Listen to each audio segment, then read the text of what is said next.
SNR films India private limited బ్యానర్లో ఇది production number 1 అండి. ఎస్ఎన్ రెడ్డి గారు ప్రొడ్యూసర్.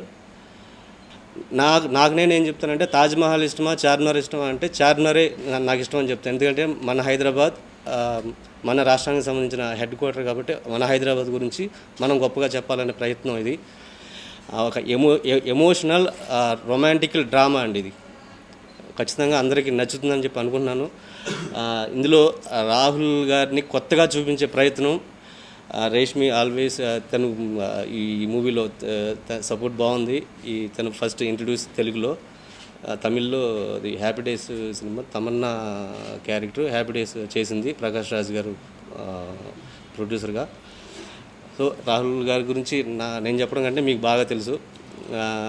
అందాల రాక్షసి ఇప్పుడు రాబోతుంది, నేనేం చిన్నపిల్లనా, ఇంకా 2-3 మూవీస్ ఉన్నాయి. నేను ఆయన్ని ఇష్టపడి ఆయనే కావాలని చెప్పి దీనికి తీసుకున్నాను అనమాట. ఎందుకు తీసుకున్నాను అనేది మీకు మీరు స్క్రీన్ మీద చూసి చెప్పాలి. నేను కరెక్ట్గా చూస్ చేసుకున్న ఆర్టిస్ట్ని లేదా అని చెప్పేసి ఉన్న వాళ్ళందరికీ ప్రొడ్యూసర్ గారికి థ్యాంక్స్ చెప్పడం కూడా మంచిది కాదు, భావ్యం కాదు అనుకుంటున్నాను. చూద్దాం నేను చేసే ప్రయత్నం ఏమవుతుందో ఏంటనేది. Music Sunil Kashyap music, situational songs, melody, ఆయన ఇచ్చిన మెలోడీ కానీ ఆ బ్యాక్గ్రౌండ్లో ప్లే కానీ ఎక్స్ట్రాడినరీగా ఉంటుంది, మిమ్మల్ని ఎక్కడికో తీసుకెళ్తుంది. హైదరాబాద్ కల్చర్ని ఇనుబడింపు చేసే విధంగా ఉంటుంది ఆయన music. Definitely it will be, నేను రీచ్ అవుతాను అనుకుంటున్నాను అందరికీ. సీనియర్ ఆర్టిస్టులు ఉన్నారండి, రావు రమేష్ గారు, షఫీ, మన మధుమణి, మన అవినాష్ ఉన్నాడు, చంటి, అంబటి.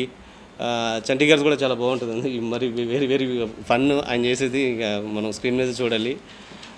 చిన్నపిల్లాడు అయిపోయాడు ఆయన ఈ మూవీలో. కోటేశ్వర గారు కానీ ఇంకా రమాప్రభు గారు ఉన్నారు.